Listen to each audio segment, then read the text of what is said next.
Show bo'lsa show, biznes bo'lsa biznes. Faqat bitta iltimos, adabiyot o'lmasin. Muammolarda, muomalalarda yaxshi so'z ayting faqat.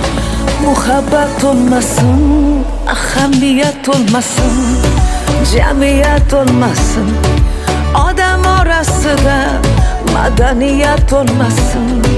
İnson bolasida hurriyat olmasın, afiyat olmasın, samimiyat olmasın. Madaniyat olmasın, hurriyat olmasın. Qo'shiq nolasida she'riyat olmasın.